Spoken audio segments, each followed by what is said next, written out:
4. La ética en el país de los elfos. Cuando el hombre de negocios reprocha al joven empleado su idealismo, por lo general lo hace en estos términos: sí, cuando se es joven, se tienen esos ideales abstractos y esos castillos en el aire, pero llegando a la madurez, todos se desvanecen como nubes y se empieza a creer en la política práctica, a usar de los medios de que se dispone y a reconciliarse con el mundo tal cual es. Por lo menos cuando yo era niño así me hablaban hombres filántropos y venerables que hoy yacen en sus honradas tumbas. Pero desde entonces he crecido y he descubierto que esos viejos filántropos me mentían. Que en realidad sucedió lo contrario de lo que ellos me decían que iba a suceder. Decían que perdería mis ideales y comenzaría a creer en los métodos prácticos de la política.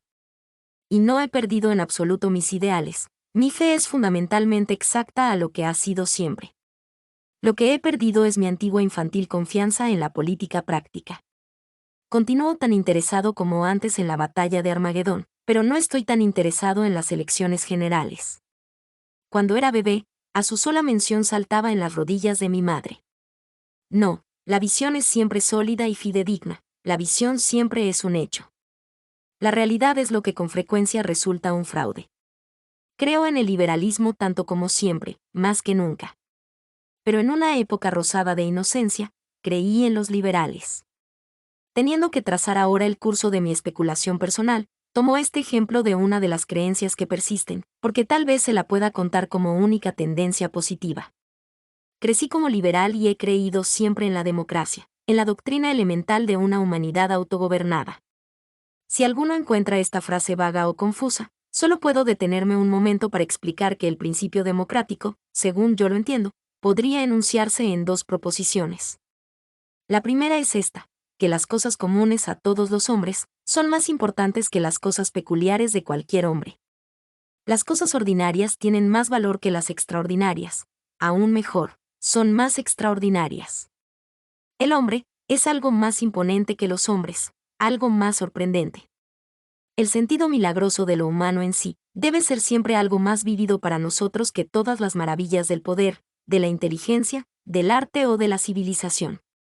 El vulgar hombre sobre sus dos piernas, como tal, debería ser sentido como algo más emocionante que cualquier música, más sorprendente que cualquier caricatura. Morir es más trágico que morir de hambre. Tener nariz es más cómico aún que tener una nariz normanda. Ese es el primer principio demócrata. Que las cosas esenciales para los hombres son las cosas que poseen en común, no las cosas que poseen por separado. Y el segundo principio es sencillamente este: que el instinto o deseo político es una de esas cosas que poseen en común. Enamorarse es más poético que languidecer en poesías. La idea demócrata es que el gobierno, ayudando a regir un país, es algo así como enamorarse y no como languidecer en poesías. No algo análogo a tocar el órgano, en una iglesia, a pintar telas o a descubrir el Polo Norte, pérfida costumbre y a hechos por el estilo. Porque no deseamos que los hombres hagan esas cosas, a no ser que las hagan muy bien. Por el contrario, la idea demócrata es que el gobierno es algo análogo a escribir las propias cartas de amor, o a sonarse la nariz. Estas cosas deseamos sin que los hombres las hagan por sí mismos, aunque las hagan muy mal. No discuto aquí la exactitud de ninguna de estas concepciones. Sé que algunos modernos andan por ahí pidiendo que los científicos les elijan sus esposas, y por lo que sabemos, pronto pedirán que las niñeras les suenen la nariz. Digo solamente que la humanidad reconoce estas universales funciones humanas, y que la democracia incluye al gobierno entre ellas. Abreviando, la teoría demócrata es esta: que las cosas más terriblemente importantes deben dejarse libradas al hombre, la complementación de los sexos, la educación de la juventud, las leyes del Estado. Esto es democracia, y en esto es en lo que he creído siempre. Pero desde mi juventud hasta hoy, hay algo que nunca pude comprender. Nunca he podido comprender de dónde es que la gente ha sacado la idea de que la democracia se opone en cierta forma a la tradición. Evidentemente, la tradición es solo la democracia prolongada a través del tiempo. Es creer en un concierto de vulgares voces humanas, más que en un registro aislado y arbitrario de los hechos. El hombre que cita a un historiador alemán en su ataque a la tradición de la Iglesia Católica apela estrictamente a la aristocracia. Recurre a la superioridad de un experto para oponerla a la tremenda autoridad de una muchedumbre popular. Es fácil ver por qué una leyenda es tratada, y debe ser tratada, con más respeto que un libro de historia. La leyenda, generalmente la hace la mayoría, la gente sensata de un pueblo. El libro, generalmente está escrito por un solo loco del pueblo. Aquellos que contra la tradición arguyen que los hombres de ayer eran ignorantes, pueden ir con sus argumentos al Club Carlton, manifestando que los votantes de los garitos son ignorantes. No nos hace nada. Si cuando se trata de asuntos cotidianos, concedemos gran importancia a la opinión unánime del común de los hombres, no hay razón para que la menospreciemos cuando se trata de fábulas y de historia. La tradición podría definirse como una extensión de esa franquicia. Tradición significa dar votos a la más oscurecida de todas las clases, nuestros antecesores. Es la democracia de los muertos. La tradición rehúsa someterse a la pequeña y arrogante oligarquía de aquellos que casualmente andan por ahí. La democracia pone objeciones a los hombres por ser incapacitados por el accidente de su nacimiento. La tradición se las pone por ser incapacitados por el accidente de su muerte. La democracia nos aconseja no desoír la opinión de un hombre bueno, aunque sea nuestro mucamo. La tradición nos pide que no desoigamos la opinión de un hombre bueno, aunque sea nuestro padre. Yo por lo menos, no puedo separar las ideas de democracia y de tradición, me parece evidente que ambas son una misma idea. Tendremos a los muertos en nuestros concilios. Los antiguos griegos votaban en piedras, estos votarán en lápidas. Todo es perfectamente oficial y correcto, puesto que muchas lápidas, como muchas papeletas de votar, están marcadas con una cruz. Debo decir primero, que sí he tenido una inclinación, siempre fue una inclinación a favor de la democracia, y por consiguiente, de la tradición. Antes de llegar a ningún principio teórico o lógico, me conformo con permitirme esta confesión personal. Siempre he estado más inclinado a creer en el clamor de la clase trabajadora, que a creer en esa selecta y perturbada clase literata, a la cual pertenezco. Prefiero aún las fantasías y los bajo prejuicios del pueblo que ve la vida desde dentro, a las demostraciones más claras del pueblo que ve la vida desde fuera. Siempre creeré más en las fábulas de las viejas mujeres que en los hechos de las viejas solteronas. Mientras la fantasía sea fantasía innata, puede ir tan lejos como le plazca ahora. Tengo que explicar una posición general y no pretendo estar entrenado para esas cosas. Por consiguiente, me propongo hacerlo, escribiendo sucesivamente las 3 o 4 ideas fundamentales que hallé por mí mismo y fielmente en la forma en que las hallé. Luego, rápidamente he de sintetizarlas.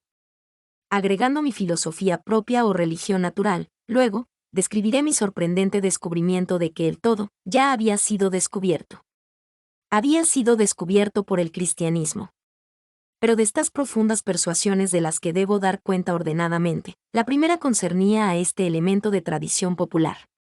Y sin la explicación en curso, referente a la tradición y a la democracia, difícilmente podría exponer con claridad mi experiencia mental. Y aún así, no sé si podré ser claro. Y ya me propongo por lo menos, intentarlo.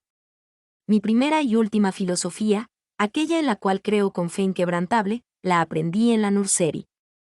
Y vagamente, la aprendí de una niñera, es decir, de la solemne y estrellada sacerdotisa de la democracia y de la tradición. Las cosas en las cuales más creí entonces, las cosas en las cuales más creo ahora, son los llamados cuentos de hadas. Me parecen ser las cosas más razonables. No son fantasías. Comparadas con ellos, otras cosas son las fantásticas. Comparadas con ellos, la religión y el racionalismo son anormales, a pesar de que la religión es anormalmente cierta y el racionalismo anormalmente equivocado. El país de las hadas no es más que la radiante patria del sentido común. No es la tierra la que juzga al cielo, sino el cielo el que juzga a la tierra, y del mismo modo, a lo menos para mí, no era la tierra la que criticaba al país de los elfos, sino el país de los elfos el que criticaba a la tierra. Conocí el lenguaje de las habas antes de haberlas probado. Estaba seguro de que existía el hombre de la luna, antes de estar seguro de que la luna existía. Todo iba de acuerdo con la tradición popular. Los poetas modernos de segunda categoría son naturalistas y hablan de la enramada o del arroyo, pero los cantantes de la antigua épica fabulosa eran supernaturalistas y hablaban de los dioses de la enramada y del arroyo. Eso es lo que quieren significar los modernos, cuando dicen que los antiguos no apreciaban la naturaleza, porque, dicen ellos, la naturaleza es divina. Las viejas hayas no hablan a los niños del pasto, sino las hadas que bailan sobre el pasto, y los antiguos griegos no podían ver los árboles distraídos por las dríades. Pero aquí me ocupo en demostrar que la ética y la filosofía vienen, alimentándose uno con cuentos de hadas. Si me ocupara de ellos detalladamente podría mencionar muchos nobles y saludables principios que de ellos provienen. Allí está la caballeresca lección de Juan el Gigante, según la cual se debe matar a los gigantes porque son gigantescos. Es un motín valiente contra la soberbia. Porque el rebelde es más antiguo que todos los reinos y el jacobino tiene más tradición que el jacobita. Allí está la lección de Cenicienta, que es la misma lección que la del Magnificat, Exaltavita Maca. Allí está la gran lección de la Bella y la Bestia, según la cual una cosa debe ser amada antes de ser amable. Allí está la terrible lección de la Bella Durmiente, que nos dice cómo la criatura humana al nacer fue regalada con toda clase de bendiciones y no obstante, maldecida con la muerte, y como a veces la muerte puede dulcificarse hasta ser un sueño. Pero no me ocupo de los estatutos aislados del país de los elfos, sino del espíritu de su ley en conjunto, su ley que aprendí antes de saber hablar y recordaré cuando no pueda escribir. Me ocupo, de una cierta manera de mirar la vida, creada en mí por los cuentos de hadas, pero que desde entonces fue humildemente confirmada por los hechos. Podría exponerse de este modo: existen ciertas continuidades o desenvolvimientos, cosas siguiendo a otras cosas, que son razonables, en toda la extensión de la palabra. Que, en toda la extensión de la palabra, son necesarias. Tales son las continuidades matemáticas y lógicas. Nosotros, en el país de las hadas, que son las más razonables de todas las criaturas, admitimos esa razón y esa necesidad. Por ejemplo, si las hermanas feas son mayores que Cenicienta, es necesario que Cenicienta sea menor que las hermanas feas. No hay otro camino. En torno a ese hecho hay que él puede hablar todo lo que guste de fatalismo. Si Juan es hijo de un molinero es el padre de Juan. La fría razón lo decreta desde su trono imponente, y nosotros, en el país de las hadas, nos sometemos. Si 3 hermanos pasean a caballo, allí andan complicados 6 animales y 18 piernas. Esto es verdadero racionalismo, el país de las hadas rebosa de él. Pero cuando asomo la cabeza por encima del cerco de los elfos y comienzo a estudiar el mundo natural, observo algo extraordinario. Observo que los hombres cultos y con anteojos hablaban de cosas actuales que sucedían, al amanecer, la muerte, etc., como si fueran razonables o inevitables. Hablaban como si el hecho de que los árboles den frutas fuera tan necesario como el hecho de que 2 árboles y un árbol son 3 árboles. Pero no es tan necesario. Según la experiencia del país de las hadas, que es la prueba de la imaginación, entre ambas cosas existe una enorme diferencia. No es posible imaginar que 2 y 1 no sean 3. Pero fácilmente se imaginan árboles que no dan fruta, o árboles que den candelabros dorados, o árboles de cuyas ramas cuelguen tigres asidos por la cola. Estos hombres con anteojos hablaban de un tal señor Newton que fue golpeado por una manzana y descubrió una ley. Pero esos hombres no pueden llegar a ver la diferencia que existe entre una ley necesaria, una ley razonable y el mero hecho de unas manzanas cayendo. Si la manzana golpeó la nariz a Newton, la nariz de Newton golpeó la manzana. Esto es una necesidad cierta, porque no podemos imaginar que ocurra lo uno sin lo otro. Pero podemos concebir muy bien que la manzana no cayera sobre su nariz. Podemos imaginarla volando anhelosa por el aire para ir a golpear otra nariz cualquiera hacia la cual sintiera una aversión más definida. En nuestros cuentos de hadas, siempre hemos conservado esta diferencia penetrante entre la ciencia de las relaciones mentales en la cual existen leyes y la ciencia de los hechos físicos en la cual no existen leyes sino solamente repeticiones extrañas. Creemos en milagros corpóreos pero no en imposibilidades mentales. Creemos que un tallo de habas trepó hasta el cielo, pero esto no altera nuestras convicciones en la cuestión filosófica de cuántas habas suman 5. Y aquí reside la perfección peculiar a la verdad y al tono de las fábulas infantiles. El hombre de ciencia dice, corte el cabo y la manzana caerá, pero lo dice tranquilamente, como si una idea condujera en realidad hacia la otra. La bruja en el cuento de hadas dice, sopla el cuerno y caerá el castillo del ogro, pero no lo dice como si hubiera algo por lo cual evidentemente el efecto proviniera de la causa.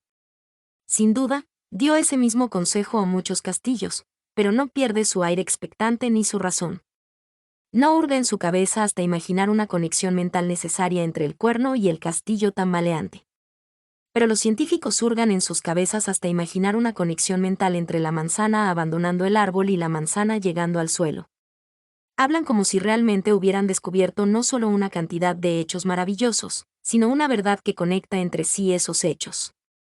Hablan como si la conexión física de dos cosas extrañas las conectara también filosóficamente.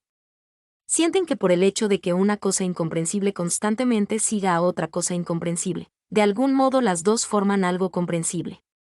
Dos jeroglíficos negros formando una respuesta blanca. En el país de las hadas evitamos usar la palabra ley, pero en el país de la ciencia, les son particularmente afectos. De ahí que llamen ley de Grimm a alguna conjetura interesante sobre cómo los pueblos olvidados pronunciaban el alfabeto. Pero la ley de Grimm es mucho menos interesante que los cuentos de hadas de Grimm. Los cuentos, por lo menos, son verdaderamente cuentos, mientras que la ley no es una ley.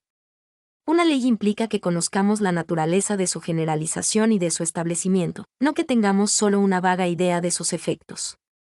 Si existe una ley, según la cual los rateros deben ir a la cárcel, y no, implica que hay una conexión mental imaginable entre la idea de prisión y la idea de ratería y sabemos cuál es la idea. Podemos explicar por qué privamos de libertad a un hombre que se toma libertades. Pero no podemos decir por qué un huevo pudo convertirse en pollo, del mismo modo que no podemos decir por qué un oso pudo convertirse en príncipe. Como ideas, la de huevo y la de pollo, son más remotas entre sí que la de oso y la de príncipe, porque en sí, no hay huevos con aspecto de pollo mientras que hay príncipes con aspecto de oso. Concedido que existen ciertas transformaciones, es esencial que las consideremos desde el punto de vista filosófico de los cuentos de hadas y no a la antifilosófica manera de la ciencia y de las leyes de la naturaleza. Cuando nos pregunten por qué los huevos se convierten en aves y por qué los frutos caen en otoño, debemos contestar exactamente como la contestaría el hada madrina a Cenicienta. Si ésta le preguntara por qué los ratones se convertían en caballos y sus vestidos desaparecían al dar medianoche. Debemos contestar que es magia.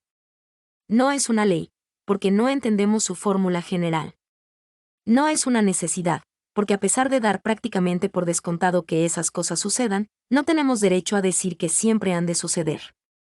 El hecho de que contemos con el curso ordinario de los acontecimientos, no es, según imaginó Huxley, argumento suficiente para fundar la inmutabilidad de una ley. Y no contamos con el curso ordinario de las cosas, sino que apostamos sobre él. Nos arriesgamos a la remota posibilidad de un milagro, como lo haríamos con un pastel envenenado o con un cometa destructor del mundo. Lo damos por descontado, no porque es un milagro y por consecuencia una excepción. Todos los términos empleados en los libros de ciencia, ley, necesidad, orden, tendencia y otros en ese estilo, son en realidad inintelectuales porque implican una síntesis intrínseca que no poseemos.